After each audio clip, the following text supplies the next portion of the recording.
UMNO, ataupun saya sebut senang bersatulah, bersatu, UMNO, PAS.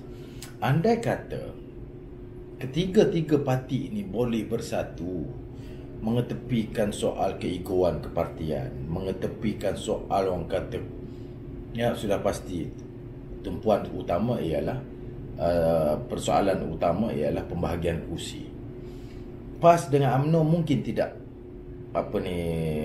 mengalami masalah dari segi pembagian kursi, kerana PAS hanya melihat kepada kursi-kursi yang dipertandingkan oleh PAN.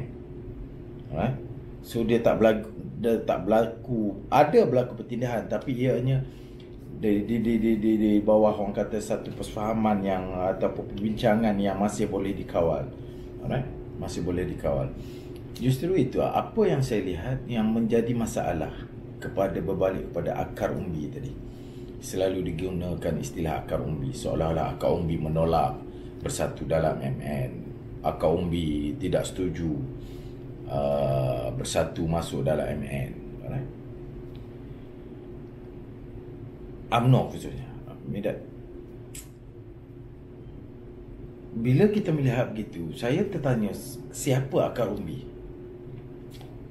Mungkin orang kata, kalau bila saya cakap macam ni, mungkin sedikit orang kata tamparan kepada orang UMNO. Apa yang saya selalu baca, akar umbi. Saya lebih mengklasifikasikan akar umbi ini ialah orang UMNO yang masih berpolitik tahap lama, yang masih tidak boleh menerima istilah akhirnya penyatuan Melayu itu, keperluan kepada penyatuan Melayu pada saat ini is no compromise at all. Maksudnya orang kata untuk kali ini PRU 15 ini kita hari ni alhamdulillah, walaupun orang kata tanpa pilihan raya, tetapi satu kerajaan PN, Perikatan Nasional, telah tertubuh untuk menggantikan satu kerajaan yang telah jatuh, yang mana dijatuhkan oleh mereka sendiri, daripada kalangan mereka, kerana perebutan antara Anwar dan Mahathir. Itu jelas, itu tak boleh dinafikan. Walaupun Mahathir sendiri menyatakan dalam parlimen dia tak letak jawatan. Dia letak jawatan disebabkan dia dah tak dapat sokongan bila mana Tan Sri Muhyiddin dah keluar daripada PH. Saya menyerahkan kepada penonton untuk menilai sendiri.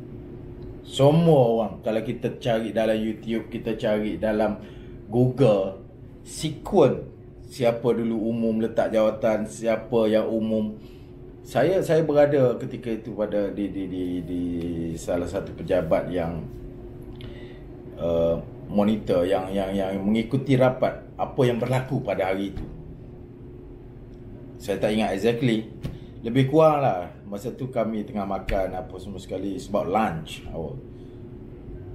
Before keluar satu kenyataan, Mahathir letak jawatan, semua orang terpinga-pinga. Dan selepas itu lagi satu kenyataan daripada Tan Sri Muhyiddin, keluar daripada PH. That sequence itu semua orang tahu, tapi Mahathir dengan tanpa, kalau cakap, kita bercakap kampung ni, tanpa berkeruk kening, tanpa rasa bersalah, masih menegakkan bahawasanya dia menyatakan dia tak letak jawatan. Kerajaan tumbang disebabkan Muhyiddin keluar daripada PH.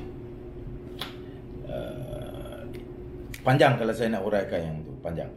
Tetapi saya ingin kongsikan ialah berbalik kepada penyatuan Melayu.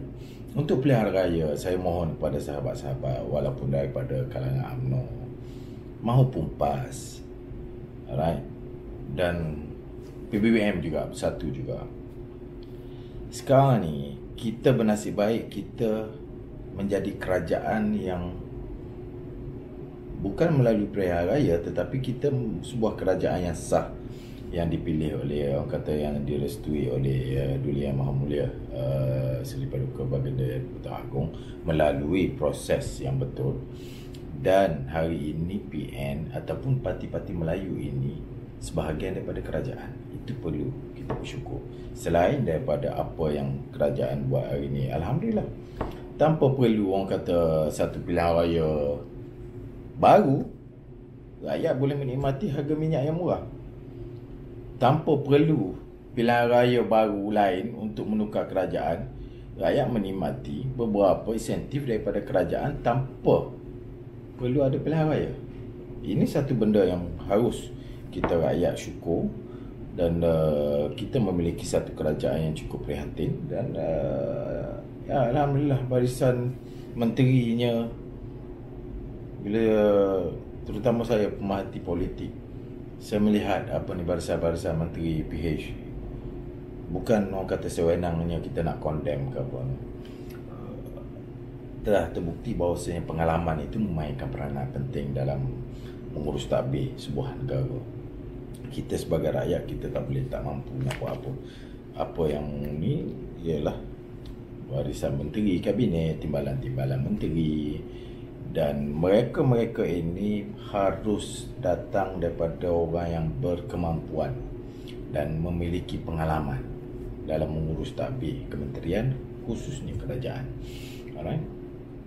Justru itu nampak selepas orang kata PM mengambil alih teratur kementeriannya, dan banyak isu-isu diselesaikan, khususnya isu melibatkan orang kata kantung ataupun pendapatan rakyat. Walaupun mungkin ada yang hilang kerja, tetapi kesannya itu cuba diminimumkan. Alright? Dalam keadaan kita dijaja sebelum pada ini bankrupt, negara nak bankrupt, tetapi dalam keadaan orang kata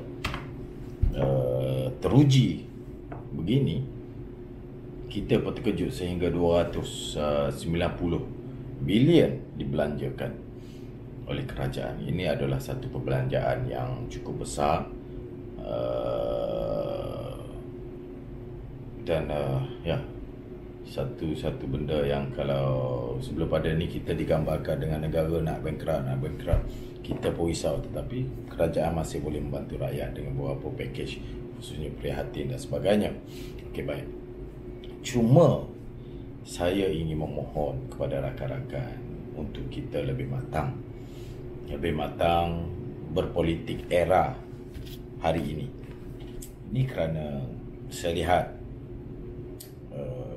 keperluan untuk mengetepikan beberapa perkara yang sebelum pada ini kita menjadi orang kata menjadi keutamaan, khususnya kerusi untuk orang politik, untuk orang berparti, kursi. Betul, sebelum pada ini kita UMNO boleh bertanding sampai 80-90 kursi. Alright?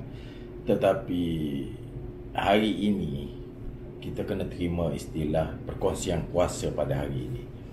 Maksudnya orang kata dalam keadaan hari ini saya tak bercakap benda selepas pada ini, mungkin politiknya telah orang kata mungkin akan berubah, tetapi untuk hari ini keperluan untuk kita menolak perbezaan pendapat.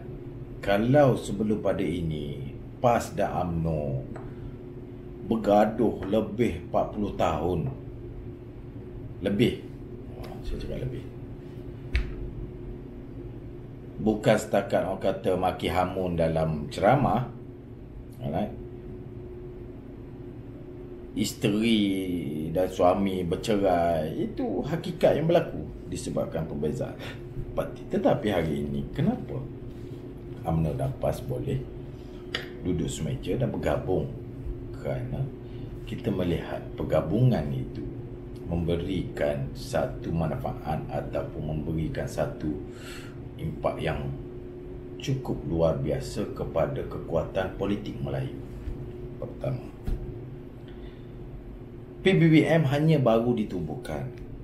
PBBM ini kalau dicek DNA ini sudah pasti ianya UMNO. Sebahagian daripada ahli parlimen PBBM pun yang lompat tu tak payah cakap lah, yang lompat tu satu. Yang sebelum, yang ahli parlimen yang yang milik PBBM sendiri pun, itu pun daripada kalangan orang UMNO.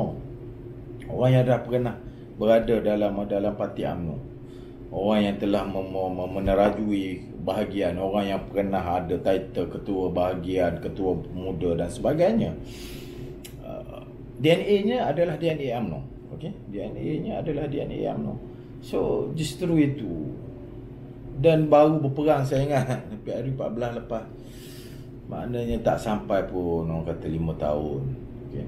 Kalau dengan PAS 40 tahun lebih berperang, orang kata maki hamu, bercerai-berai, anak bini, rumah tangga pun boleh dulu sama.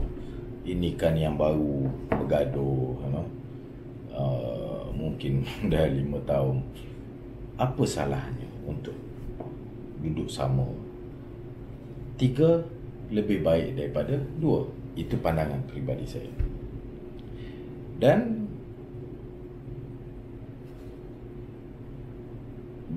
saya nak bagi tahu persoalan yang orang kata Akak Umbi menolak dan khususnya UMNO, Akak Umbi menolak PBM ke dalam MN.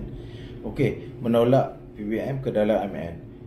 Tapi PN itu sendiri telah disetujui ataupun PAS merupakan rakan sebahagian daripada PN. Itu menambahkan konflik. Apa-apa percaturan sekalipun, percayalah, kemenangan PH dan DAP, khususnya DAP, bangsa DAP ini, hanya disebabkan perpecahan dan segmented, perpecahan di kalangan Melayu-Melayu disebabkan parti-parti ini. Okey, kita boleh terima kerana ramai pemimpin. Pemimpin ni keluar, dia tubuhkan parti. Pemimpin ni keluar, tubuhkan parti. Alright? Tetapi apabila menubuhkan parti, kalau bersatu, ia tidak menjadi masalah. Alright? Tubuhkan parti Melayu tapi bersatu dalam satu komponen ataupun dalam satu kerjasama, ia tak menjadi masalah. Alright? Itu sebab orang kata DAP by hook or by crook, mati hidup semula pun, dia mesti adakan satu parti berteraskan Melayu. Dia pernah mewujudkan PAN, tapi PAN tidak berjaya untuk orang kata mendapat sokongan padu daripada orang Melayu. Dia hanya mendapat segelintir, itu pun segelintir daripada kalangan PAS. Ditubuhkan bersatu. Dan hari ini Mahathir mewakili suara DAP untuk menubuhkan satu lagi parti berasaskan Melayu untuk berada dalam PH. Itu tujuan utama. Maknanya Mahathir masih menjadi alat kepada DAP. Mahathir masih menjadi alat kepada DAP. Alright. Justru itu saya tak nampak, saya tak nak bercakap pasal kekuatan pejuang ni, parti Mahathir apa semua sekali. Yang saya tahu dia ada 6 orang parlimen yang bersama dengan dia, dan ada sekelintir orang yang dalam bersatu yang mungkin tak dapat jawatan apa sebelum pada ni. Tetapi setidaknya Melayu itu disatukan. Dan soal akar umbi tadi yang tidak menerima, yang menolak, saya lebih melihat kepada akar umbi dari kalangan orang parti, khususnya orang UMNO, yang mungkin tidak selesa apabila percaturan kursi dan kedudukan tempat untuk bertanding pada pilihan raya lagi selepas pada ini mungkin akan tergugat. Ini yang diistilahkan sebagai akar umbi. Tetapi ia tidak melambangkan, mewakili keseluruhan komuniti ataupun pengundi Melayu yang layman, yang di peringkat bawah, orang kampung yang tak main parti, orang kampung yang tak mengikuti, bukan tak mengikuti, mereka mengikuti tapi mereka tidak berada di mana-mana parti. Alright? Tapi mereka mengundi, mereka menentukan kemenangan. Justru itu orang kata, saya memohon pada rakan-rakan, dan sehingga hari ini pun parti, mana-mana parti, PBM ke PAS ke UMNO pun, pimpinan itu masih berunding, perbincangan masih berjalan, keputusan masih tidak dibuat. Alright? Tidak ada satu conclusion ataupun satu konklusi yang jelas ini pendirian. Hanya masing-masing parti ni bagi tahu ini pendirian dia, parti ni bagi tahu ini pendirian dia. Alright? Kerana perbincangan, siri perbincangan itu masih berlangsung, dan dia masih, orang kata, akan ambil masa. Alright? Di peringkat pusat akan dibincangkan dan akan dibawa ke peringkat negeri, boleh setuju ke tak, macam mana. Alright? macam mana untuk pembahagian DUN, macam mana untuk pembahagian parlimen, itu semua masih dibincangkan. Peringkat asas, formula asas itu sendiri masih tidak disepakati. Mana mungkin dah ada keputusan bahawasanya kita yang ni kita tak nak, yang ni kita pertahankan, yang ni.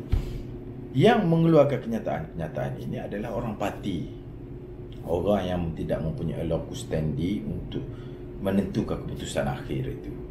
Justru itu saya memohon sekali lagi kepada rakan-rakan untuk kita cool down, orang kata